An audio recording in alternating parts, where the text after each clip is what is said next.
Okay, so let's get started. I just want to say hi and thanks for everybody joining. We got people from Alaska to the Carolinas on here, so it's a pretty good group so far. I'm sure a couple people will log on as we're getting through this too. So just want to say quick welcome to everyone and thanks for joining me today. If we have not met, my name is Dr. Jason Nardi. Quick bit about me. I'm a board certified chiropractic internist. And since doctors of chiropractic can't prescribe pharmaceuticals, I'm also a board certified clinical nutritionist as well. So I use a lot of lifestyle and nutrition to treat my patients as well as chiropractic adjustments. Today's talk is about something we should all be concerned about, and that's our health. As a chiropractic internist, I help people with a lot of different conditions from hormonal problems, chronic pain, autoimmune issues. And because of my practice's geographic location, I also work with a lot of people remotely who can't physically get into my office. Just a quick note about what I won't be doing tonight. I'm not here to sell anything. There's no timeshare talk, no free set of steak knives at the end. I'm here to raise awareness about some health conditions, and I will put some contact info up at the end of the presentation for anybody who wants to get in touch, get any sort of background on some of the resources we use, or if they want to talk more about health conditions. So we have a lot of material to get through, so let's dive in, okay? So the thyroid gland, all right, so a little bit about anatomy. It's located in front of the trachea, more commonly known as the windpipe, and it's just below our larynx, otherwise known as our Adam's apple in the neck. The shape of the thyroid is very similar to a butterfly with two halves or lobes. Both portions, are connected to each other by a band of thyroid tissue called the isthmus. Loose connective tissue allows the thyroid to move and change positions too when we swallow. So it's a mobile organ in our neck. Interestingly, the thyroid is developed in the back of the tongue and has actually migrated to the front of the neck before birth. On average, your thyroid weighs between 20 and 60 grams. That's about 2 ounces. Each lobe contains a high number of small vesicles or sacs called follicles, which store thyroid hormone in the form of little droplets. To give you an idea of how much thyroid hormone there is, we produce about 2 teaspoons of it a year. So it's not a lot. To understand the functions of the thyroid gland, it's essential to discuss the endocrine system. The endocrine system is a collection of glands that produce hormones that regulate metabolism, growth, development, tissue function, sexual function, reproduction, sleep, and mood, among a bunch of other things. In addition to the thyroid gland, the pituitary gland and parathyroid glands, adrenal glands, pancreas, ovaries in females, testicles in males, all make up the endocrine system. Each gland of the endocrine system stores hormones to be released into the bloodstream and transferred into the body's cells. So let's talk about iodine. A colleague of mine, Dr. Bronstein, coined the term iatrogenic iodophobia, or medical fear of iodine. By and large, it's something that most doctors are not checking. The thyroid gland uses iodine to make 2 main hormones. One is T3, or triiodothyronine, and the other one is T4, or thyroxine. To a lesser extent, the thyroid also produces calcitonin, which is a hormone that helps regulate and control levels of calcium in the blood. The body cannot make the mineral iodine by itself, which is why it's required through diet. Iodine is absorbed through our bloodstream from food in our bowel, and it's carried to the thyroid gland, where it's eventually used to make thyroid hormones. Thyroid cells are unique in that they're highly specialized to absorb and use iodine. So thyroxine is called T4 because it contains 4 iodine atoms. To exert its effect, T4 is converted into T3 by the removal of an iodine atom. A thyroid that's functioning normal produces approximately 80% T4 and about 20% T3, though T3 is the stronger of the pair. T3 and T4 travel in our bloodstream to reach every cell in our body to regulate the speed with which our cells and metabolism work. So, for example, T3 and T4 regulate your heart rate and how fast your intestines process food. So if T3 and T4 levels are low, your heart rate may be slower than normal, and you may have things like constipation and weight gain. If T3 and T4 are slightly higher, you're going to see things like rapid heart rates, diarrhea, and even weight loss.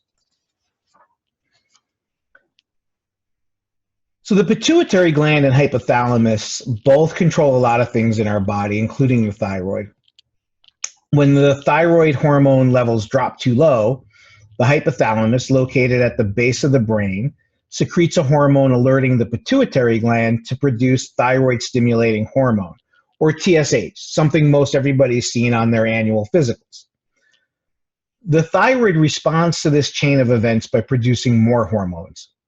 The amount of TSH that the pituitary sends into the bloodstream depends on the amount of T4 that the pituitary sees, and once the T4 in the blood goes above a certain level, the production of TSH is shut off. You can imagine this cycle is like a heater and a thermostat. When the heater is off and it becomes cold, the thermostat reads the temperature, turns on the heater. When the heat rises to the appropriate level, the thermostat senses this and turns the heater off. So the thyroid and pituitary act like a heater and thermostat and work on turning things on and off. Pretty simple, but not really. So a couple things can happen. A thyroid, like I said, could be overactive or underactive. So people with an overactive thyroid have a condition called hyperthyroidism.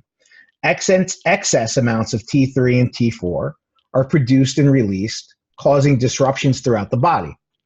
Some of the symptoms of hyperthyroidism include things like fatigue and muscle weakness, hand tremors, mood swings, nervousness and anxiety, rapid heartbeat, heart palpitations or irregular heartbeats are also common, skin dryness, trouble sleeping, weight loss, increased frequency of bowel movements, light periods, or even skipping periods. So on the other side, we can have a hypothyroid or underactive thyroid. This is just the opposite. This is too little T3 and T4.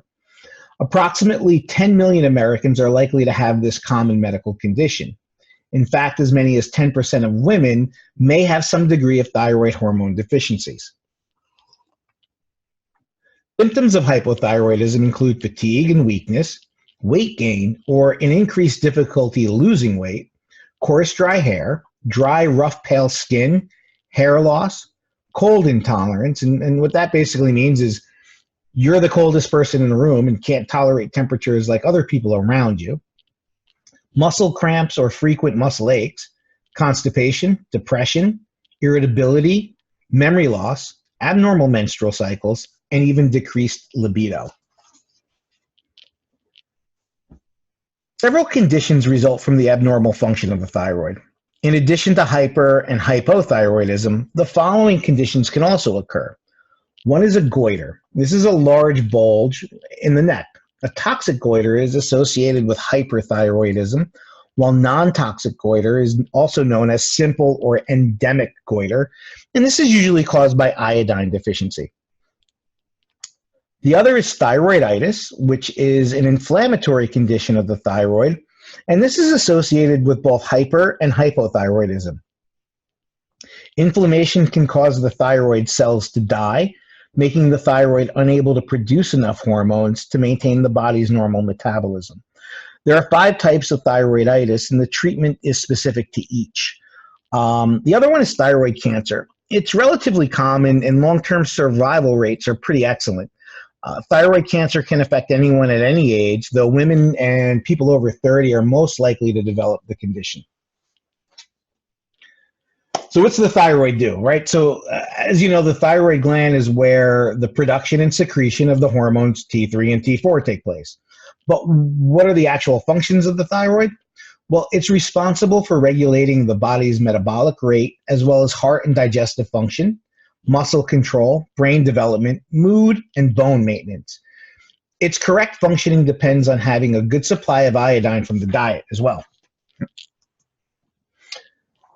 Your metabolic rate is the rate in which your body burns calories. You can separate this into the types of calories your body burns into two categories: resting calories and activity calories. Even when you're sitting on the couch watching TV, our bodies are burning calories. This is considered your baseline or basal metabolic rate. And in fact, it accounts for about 60 to 75% of the total amount of energy you burn. While at rest, your organs and essential biological functions are still working hard to keep you alive, which is why we need energy in the form of nutrition, even when we're inactive. Energy levels for things like eating, walking, and other physical activities is called thermogenesis. A few examples of specific metabolic effects of thyroid hormone include increased thyroid hormone stimulates, let me back up. So some of the examples of the effects of thyroid hormone include things like how fast you digest your food, has a lot to do with how well we repair our skin. It also has a lot to do with how we grow hair, believe it or not. That's why hair loss is a big part of hypothyroidism. Increased thyroid hormone levels stimulate lipid metabolism. This is a process of using fat for energy or storing it in the body for later use. Thyroid hormones also stimulate all aspects of carbohydrate and glucose metabolism as well. In addition to metabolism, the thyroid also plays a significant role in several other body functions. Thyroid hormones are necessary for healthy growth in children. In fact, studies have revealed that normal thyroid levels are essential for the development of fetal and neonatal brain tissue. Thyroid hormones increase heart rate, like we've said before. So that's cardiac contractility. So how hard does the heart beat, right, to push blood out, or something called cardiac output. They also promote something called vasodilation, which leads to enhanced blood flow to all of our organs and tissue. Both decreased and increased concentrations of thyroid hormones leads to alterations in mental status too. Too little thyroid hormone and the individual tends to feel mentally sluggish, while too much induces anxiety and nervousness. Normal hormone reproductive behavior and physiology are also dependent on having essentially normal levels of thyroid hormone. Hypothyroidism in particular is commonly associated with infertility. There are numerous natural techniques too that can be utilized to help boost the health and function of your thyroid gland. So before moving on, I'm gonna unmute and see if anybody has any questions. Anybody have any questions? All right, we're going to move right on then.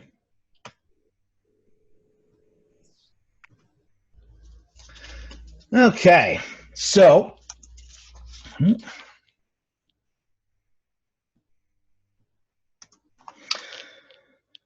stress is a big part of our lives, right? It's a natural part of life. However, today more people are experiencing higher levels of stress, which can wreak havoc on our health. Living in a constant state of fight or flight can tax the adrenal glands, which suppresses the hypothalamus and pituitary glands, both of which directly influence our thyroid function. So to find ways to minimize stress, we can talk about things like calming activities like meditation, deep breathing, even journal writing or getting out and walking around in nature, something those of us in Alaska get to do all the time. Emotional stress is just one form of stress. Other types of stress are physical. These can be caused by things that we may consider not too important or impactful, but things like occult or hidden infections are a big part. Things like H. pylori, which is a pretty hard to treat stomach infection, Epstein-Barr virus, the cytomegalovirus, or the infamous summer cold, these are all associated with thyroid disease. Other forms of stress are low-grade food intolerances, allergies, and exposure to chemicals, especially plastics when we're talking about thyroid and hormone function. So what can you do? Rest is a big one. The body requires sleep for overall health and healing. However, thyroid conditions can impact and alter sleep patterns, which drags your health down. An adult needs between 7 to 9 hours of sleep each night. And keep in mind, if you miss a few hours, you can't catch up later on. Sleep that's missed is lost forever. If you have trouble sleeping, one tip I can give you is try eating dinner at least 2 hours before bed and have something that helps calm you down to drink. Usually something like herbal tea or, a lot of people use essential oils nowadays. Things like lavender oil is very helpful in calming down. Personally, I like to take in some powdered magnesium citrate in a cup of warm water. It's a fantastic sleep aid and really helps you just relax at the end of the day. Another thing to help too is physical activity. It's an excellent way to assist in all hormone production, by the way. So if you're experiencing sluggish metabolism, aim for at least 30 minutes of low intensity exercise a day. Things like yoga, swimming, light jogging are all great options. To help slow your heart rate and reduce anxiety, you can also practice some other activities like restorative yoga and Tai Chi, both of which get you moving around too as well. For those of you who like recipes, grab some pen and paper right now because I'm going to give you guys a good recipe in a minute too. The other thing to help too is getting rid of some refined sugar and carbohydrates as well as alcohol in your diet. Both, they're not healthy for you. They do wreak a little bit of a havoc on your body and your thyroid. These foods cause inflammation, weight gain, and blood sugar irregularities, right? So if you have a sweet tooth, though, I'm going to tell you, turn to fresh fruit. You'll be surprised how quickly your taste buds adapt to the natural sweetness. Here's just something I came up with quick when we were hanging out in Hawaii last week. It's raw tropical sherbet. So, and I'll send this out to anybody in an email who wants it. But 4 cups of frozen pineapple, 1 cup of frozen bananas, 2 cups of frozen, or if you're lucky enough to have a raspberry bush in your yard, fresh raspberries, 1 cup of fresh squeezed orange juice, and a tablespoon of coconut oil with a cup of unsweetened coconut milk. Blend this all together and freeze it. It makes a great dessert, very low impact on your glucose levels. It really helps with glycemic levels. And believe it or not, it's delicious. Also beware of things like hidden sugars. You're going to find these in a lot of your packaged foods. Condiments and sauces are notorious. And make sure to check your ingredient lists to avoid products with a whole bunch of added sugar as well. We can also add some food into our diets to help support thyroid health. Diets rich in essential vitamins and minerals such as selenium, iodine, zinc, thiamine, B12, and vitamin D can all help heal your thyroid and reduce levels of inflammation. So fill your plate with dark leafy greens, quality fats, and plant-based protein sources. That'll actually help reduce a lot of inflammation as well. You can also test these things out by incorporating some sea vegetables like seaweed into your diet. In fact, just 1 dried sheet of dried seaweed contains well above the daily recommended value for iodine. A handful or 2 of Brazil nuts can contain more than your daily recommended value of selenium, which actually kickstarts the production of active thyroid hormones. Another good source is eggs. 1 egg contains about 20% of your daily recommended selenium and 15% of your daily value for iodine. Garlic is also thyroid friendly. It supports blood sugar metabolism and fights some inflammation as well. A good source of plant-based protein for thyroid are lentils. They can provide iron as well, and low iron levels have been linked to poor thyroid function too. Some nutrition tips. The best thing you can do when planning a meal is to limit your dietary stress. This is caused by eating foods that create inflammation, sensitivities or allergic responses, or a spike or rapid fluctuation in your blood sugar. Okay. The other thing is look at things that you don't want to have things that contain toxins or chemicals that can trigger you immune responses. And you want a low amount of unhealthy fats, right? You want to look at the omega-6s and 9s and reduce those. A few strategies that and changes that you can do to help eliminate the dietary stress. One, and I'd say this to everybody, eliminate heavily processed foods. Skip table salt. Instead, opt for a natural form like unrefined sea salt or my favorite, which is the Himalayan pink salt. There's a lot more minerals in these salts, and that helps the salt work a lot better for your body. We all need salt. We just don't need white salt as often. Incorporate more good fats like olive oil, avocados, healthy nuts into your diet, and avoid eating too much in one sitting. You want to give your body a break too from eating. 10 to 12 hours, basically overnight, from eating is very helpful for your body's metabolism.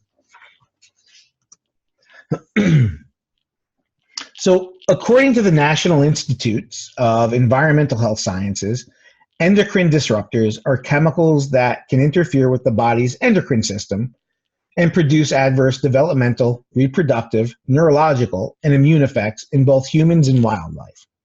So, endocrine disruptors are chemicals that mimic our own hormones. When this occurs, the chemical disruptors interfere with the messages our hormones are trying to send to our cells. A wide variety of substances, both natural and human-made, are thought to cause endocrine disruption, including pharmaceuticals, dioxins and dioxin-like compounds, polychlorinated biphenyls, or the famous BPHs, DDT and other pesticides, and plasticizers like bisphenol A. So you want to avoid these things. Endocrine disruptors can be found in many everyday products, especially things like plastic bottles, metal food cans, detergents, flame retardants, food, toys, cosmetics, and pesticides. To reduce the exposure to these, choose things like glass containers over plastic. Try to drink better filtered water, buy organic produce. Additionally, opt for non-toxic natural bath and beauty products as well, household cleaners, and even laundry detergents. Here's a quick list of some of the endocrine disruptors that a lot of people don't think about. It's funny because one of these is for irregular heartbeats, and you know what? Endocrine disruptors, hormone problems cause irregular heartbeats. But certain antibiotics, bromides, which we're finding more now in baked goods, brominated starches are becoming very important in our industrial baking. Even things like your over-the-counter pain relievers and non-steroidal anti-inflammatory drugs, those seem to be a big player. Cigarettes, this thiocyanate's been found in tobacco products. Mostly, I believe it's coming from the tobacco, the cigarette paper. Whoops. Technical difficulties. Hold on. All right. So one thing that we can do too, for anybody who's interested in any of the references here, email me, contact@canopynaturalmedicine.com. Probably use about 15 to 20 resources to make this presentation up. Glad to share them all with you. Some of them are pretty user-friendly resources. Yourhormones.info is a great website. And some of the Harvard studies are fantastic. I won't give you guys a whole bunch of like PubMed and National Institutes of Health studies though. Those are boring. Nobody likes those, but nerds like myself. But congrats everybody. This is the end of today's webinar. I know we covered a lot of information, but if you have any questions, again, you can email me at that contact@canopynaturalmedicine.com. If you guys want to let that info sink in before asking me questions, that's fine too. I'm always available to chat via email. And, if anybody is interested in learning more about some of our other events or want to work with me individually, you can send me a message then too. So thanks for joining me today. I hope the mysteries of what the thyroid is and how it affects the body have been kind of solid for you. Thyroid issues aren't really a big mystery. We just have to get beyond the idea that TSH is the only thing we can do. The one thing, sorry, I'm getting a pop-up from Zoom. Okay, sorry about that. We have to get beyond the idea that TSH is the only thing we can check for. We need to look at the person when we're treating thyroid, not just a small handful of labs. If anybody wants to discuss anything more about how I help people with thyroid conditions, I always offer a free 15-minute consultation with everybody. One of the things I'm going to do for everybody too is a thank you for coming in to the webinar. I'm also offering a complimentary nutritional evaluation to anybody who wants to take me up on a consult. basically leads to a half-hour meeting. We could do it in person or on the phone, and we'll go over some of the things on a basic nutrition questionnaire that you fill out at home and kind of give you some pointers of what you can do to help get your health improved. Because I know not everybody on this webinar lives in Southeast Alaska, and I'm sorry you don't, because it's really beautiful here. If you're not flooded today. But give me a call anytime too at the office. I'm at 907-789-9549. Or again, like I said, contact at canopynaturalmedicine.com. And I'm going to open up for a few questions. We got a couple of minutes left. If I can figure out how to use Zoom. Let's see if I hit unmute. No, of course not.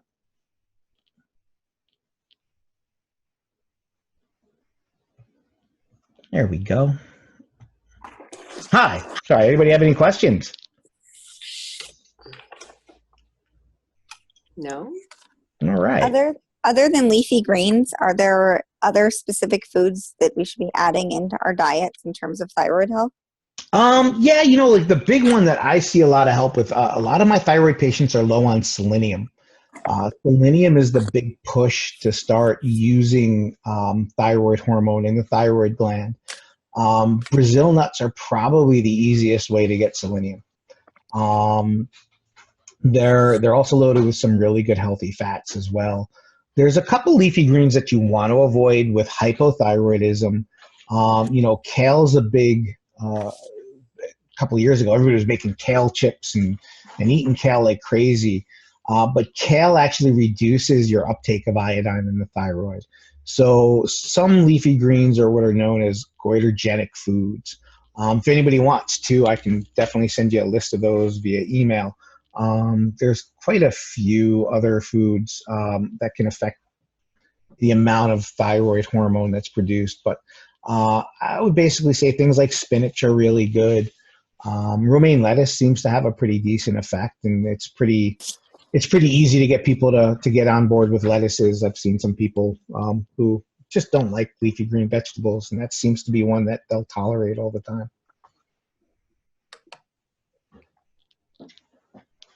Thank you. You're welcome.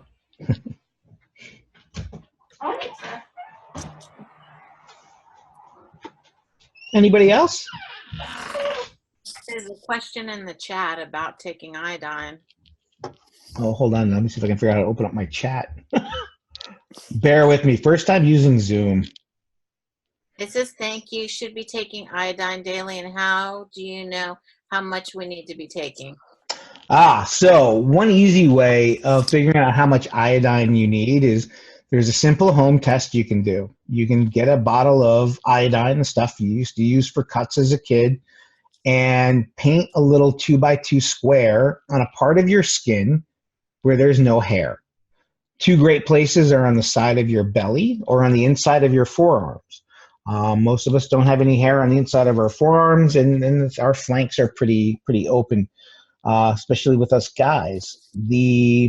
What you're looking for is how fast does that iodine stain, because iodine is going to be that dark reddish brown iodine liquid. It'll absorb through your skin if you're very low in iodine. As a matter of fact, that patch should stay there for about 12 hours. I've had patients lose the stain on their drive home. That kind of determines how much you should be taking a day. I don't really care too much for RDA values. RDA values are really what we need to know how much of something we should take without having a disease process. As Dr. Bronstein used to joke, it stands for rats, drugs, and assumptions, because that's where we get those numbers from. But the RDA on that, or the RDI actually, is about 150 micrograms a day.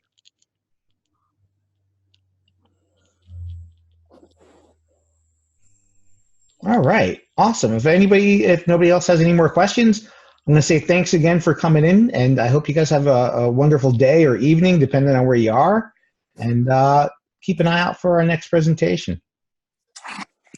Thanks, everybody. Thank Thank you, Jason.